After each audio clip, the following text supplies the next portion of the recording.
21 को सीबीएसई के द्वारा जो सीटेट की परीक्षा आयोजित हुई थी संस्कृत का, आज हम लोग उसका पहला पैसेज हम लोग आज समझेंगे, क्लियर करेंगे। इसके उपरांत इससे संबंधित सवालों को हम लोग हल करेंगे।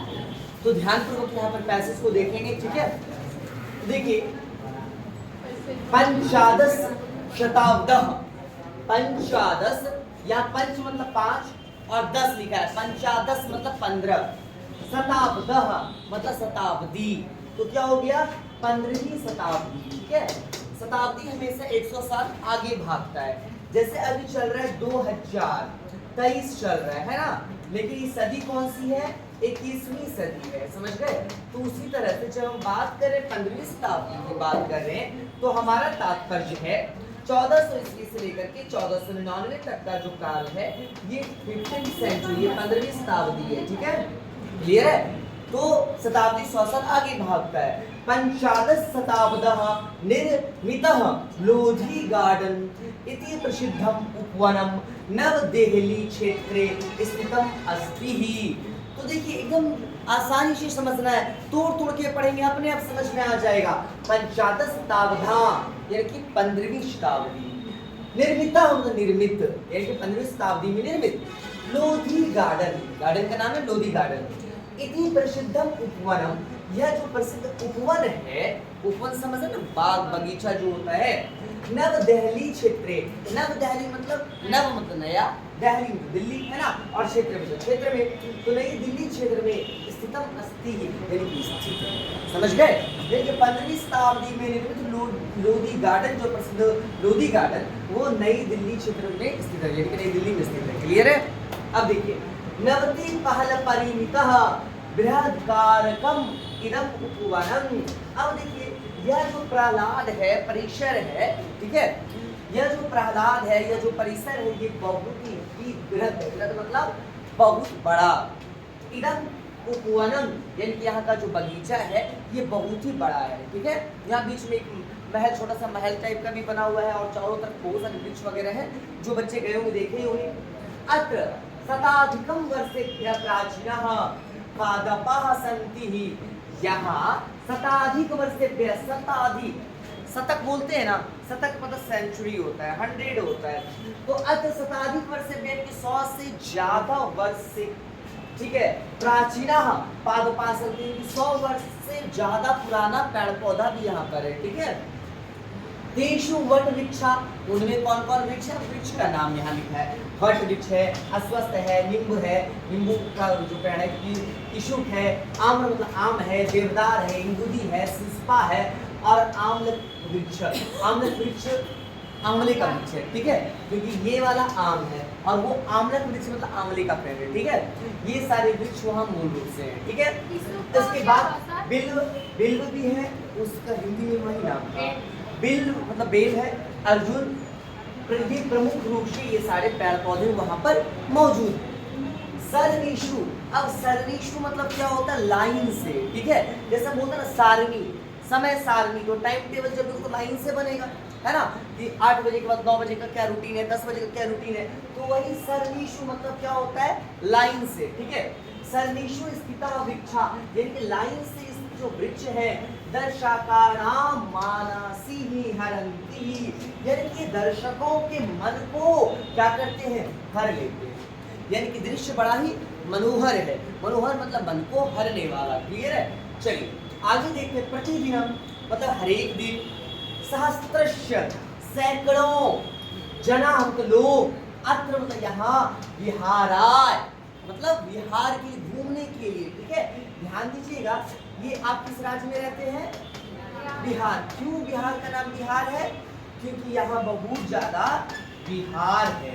बिहार इन्हें बोलिए कि बिहार में बहार है, नीतीश कुमार, उस सबको मतलब नहीं है, बिहार में बहुत सारे बिहार है। जैसे बौद्ध विहार मतलब बुद्धिस्ट मोनेस्ट्रीज, जहाँ बुद्धिस्ट संत लोग रहते हैं उसको विहार कहते हैं, मठ जिसे कहते हैं, मठ समझ रहे ना, जहाँ बुद्धिस्ट मॉन्क लोग रहते हैं उसे ही हम लोग क्या कहते हैं, विहार कहते हैं। तो बिहार में विहारों की अधिकता के कारण इस राज्य का नाम बिहार है, ठीक है।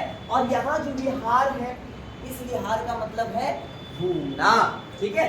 तो अत्र विहाराय आगच्छन्ति, यानी कि प्रत्येक दिन सैकड़ों लोग यहाँ घूमने के लिए, विहाराय मतलब घूमने के लिए, आगच्छन्ति मतलब आते हैं। लक्षसा खगाश्च, लाखों जो आपकी खग मतलब पक्षी होता है, ठीक है। अत्राश्रय, अत्र मतलब यहाँ, और इसको उच्चारण करना आ, आश्रय मतलब आश्रय जो घर होता है, आश्रय स्थल, ठीक है। तो लक्षसा खगाश आत्राश्रय प्राप्त प्राप्नुवन्ति, यहाँ पे जो लाखों इतने जो पेड़ पौधे हैं, तो इसमें क्या है, लाखों चिड़िया अपना आश्रय को प्राप्त करते हैं, ठीक है। चिड़िया कहाँ रहेगी, वृक्षों पे ही रहेगी ना, हमारे एसी वाले रूम में थोड़ी ना रहेगी। चलिए, इदम उपवनम चतुर्भागेषु विभक्तम, यह जो उपवन है चतुर्भागेषु मतलब 4 भागों में विभक्तम मतलब विभक्त है, ठीक है।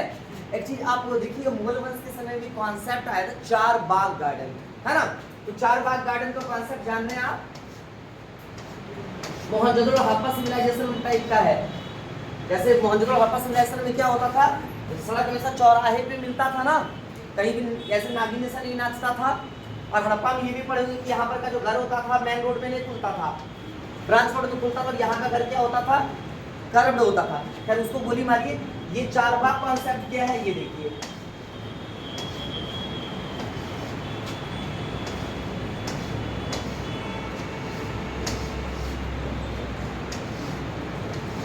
ये 4 तरफ बाग बना हुआ है।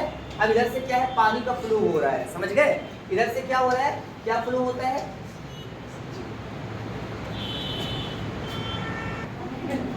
तो यही है 4 बाग कॉन्सेप्ट, समझ गए।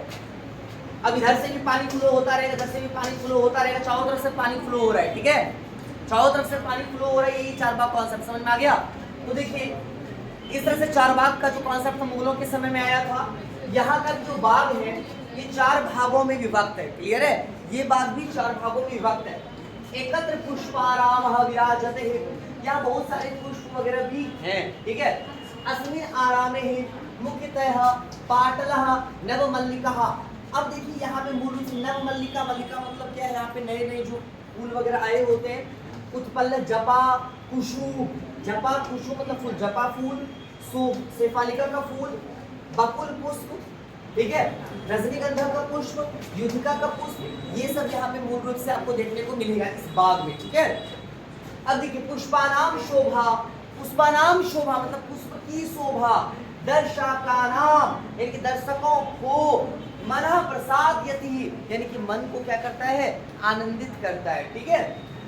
अब देखिए, मधुगंधिना भ्रमरा पुष्पेषु दयन्ते, यानी कि उसमें से जो मधुर गंध निकलता है फूल से, तो उस फूल के ऊपर भ्रमर जो है, भ्रमर मतलब भौरा, वह क्या करता है, फूलता है, ठीक है, क्लियर है। अब देखिए, पुष्पेभ्य मधुर रसम नीत्वा मधुमक्षिका मधु संचयन कुर्वन्ति, पुष्पेभ्य मतलब पुष्प से, मधुर रसम नीत्वा मधुर रस को चूस करके, मधुमक्षिका मतलब मधुमक्खी मधु संचयन कुर्वन्ति की मधु का संचय करती है, यानी कि पुष्प के मधुर रस को चुन करके, ठीक है, क्या करती है मधुमक्खी, मधुर का संचय करती है, कि मधु बनाने का काम करती है। अस्मिन् उपवने विद्यन् निर्झरा वातावरण मनोहरम शीतलश्च कुर्वन्ति, इस क्षेत्र में विद्यमान एक निर्झर स्रोत है जो कि वातावरण को बड़ा ही मनोहर और शीतलता प्रदान करता है।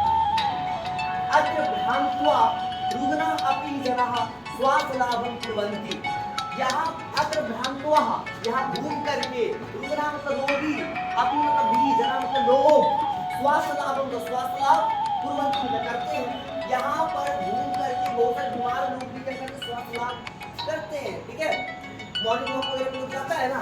अब देखिए, संस्कृत और हिंदी में बेसिकली अंतर यही है कि जैसे स्वास्थ्य और लाभ अगर आपको कहना है तो हिंदी में अलग लगता है ना। यहाँ क्या करता है, 2-3 शब्दों को आपस में एक मिल करके एक बना देता है। अब इतना बड़ा वर्ड लेकर के दिमाग घूमता है, भैया क्या पढ़ने का मन ही नहीं करता है, जब क्या क्या लिखा हुआ है ना। लेकिन उसे पढ़िए, कोशिश कीजिए, खुद से सॉल्व करने का प्रयास कीजिए, क्योंकि प्रयास करेंगे तभी परफेक्शन आएगा।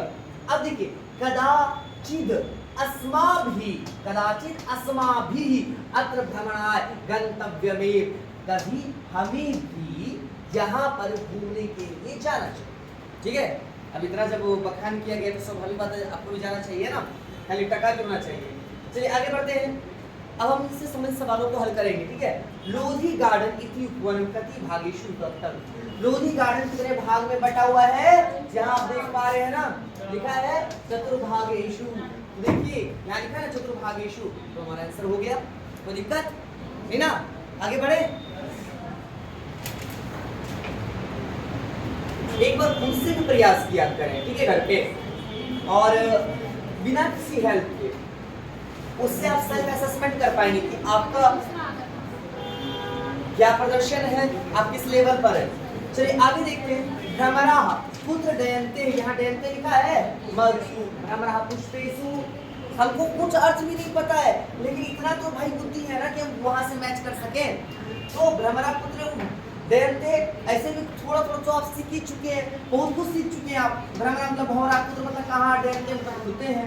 ये डयन्ते मान लीजिए हमको नहीं पता कौन चीज, हम लोग डयन्ते को डायन समझ ले, क्या समझ ले नहीं पता। ठीक है, तो भैया यहाँ तो देख सकते हैं ना, मधुगंधिना भ्रमराः पुष्पेषु डयन्ते।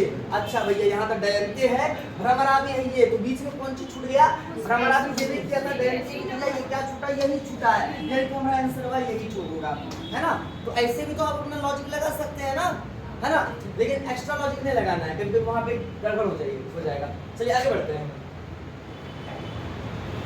अब देखिए तीसरा सवाल है, कितना आसानी से आप हल कर पा रहे हैं ना।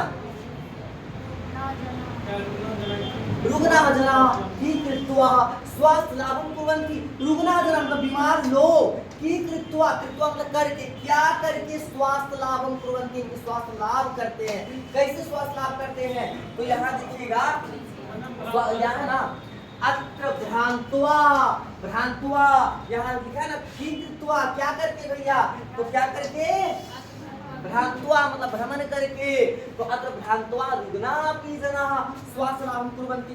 स्वास्थ्य लाभं कुर्वन्ति क्वेश्चन में है ना, जना भी क्वेश्चन में है, रुग्णा भी क्वेश्चन में है, तो है क्या नहीं, भ्रांत्वा नहीं है ना, उपवनं भ्रांत्वा, है ना। तो अब बोलिए सर वहाँ उपवन तो नहीं लिखा था, यहाँ का लिख दिया भैया, घूमने का जिक्र कहाँ हो रहा है, आप उपवन के बारे में पढ़े है ना, तो अगर ये लगा दी तो पाप तो नहीं किया है ना। चलिए तो कोई दिक्कत नहीं, आगे बढ़े।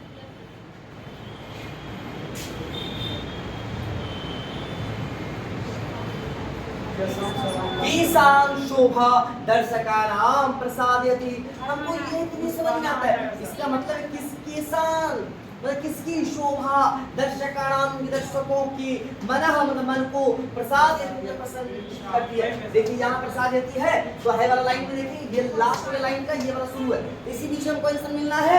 तो अब देखिए शोभा दर्शकानां मनः प्रसादयति, क्वेश्चन में इतना क्वेश्चन तो है, ये है किसका शोभा, यहाँ लिखा हुआ है पुष्प की शोभा लिखा हुआ है, तो देखिए तो पुष्पाना सी नंबर हो गया, तो दिक्कत किसकी शोभा, हो गया।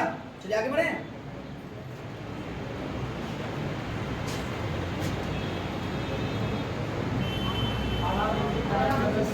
अब देखिए कुछ चीज ऐसा है, हाँ बिल्कुल बहुत अच्छे, कुछ सब ऐसा जिसको कि हम नहीं भी बताया, आप आराम से बता दीजिएगा। अब भैया आराम इसी पदक का समानार्थकम, आराम शब्द का समानार्थी मतलब समान अर्थ वाला शब्द कौन है, हमने यो बोलेंगे तो ये कौन बता देगा, तो भैया मन का बच्चा बता देगा, है ना। तो कौन नहीं होगा आराम का मतलब, भोजन भी नहीं होगा आराम का मतलब, सुख भी नहीं होगा, है ना। अब कुछ बच्चा एक्स्ट्रा लॉजिक लगाने वाला लगा दे कि सर आराम में सुख मिलता है, तो भैया आप यहाँ विश्राम आपको नहीं दिख रहा है, आराम और विश्राम दोनों समानार्थी शब्द है ना। तो आराम का जो समानार्थी शब्द क्या है, विश्राम, ये लॉजिक ये है। अब यहाँ ये लॉजिक नहीं लगाने के सर हमको सुख आराम में करने को मिलता है, वैसा लॉजिक नहीं लगाना चाहिए। आगे बढ़े, क्योंकि यहाँ पे लॉजिक वाला बात नहीं, यहाँ फैक्चुअल बात है।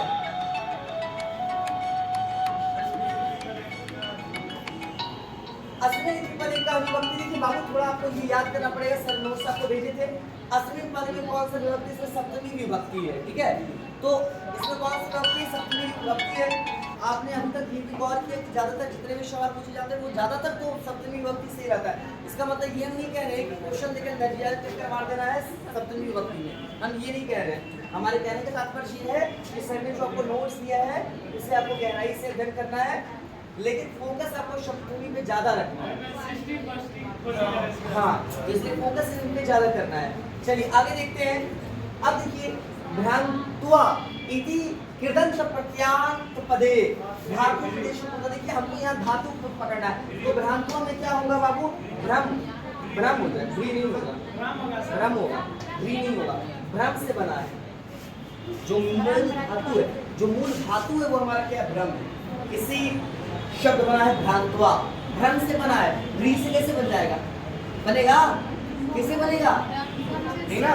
चलिए आगे बढ़ते हैं।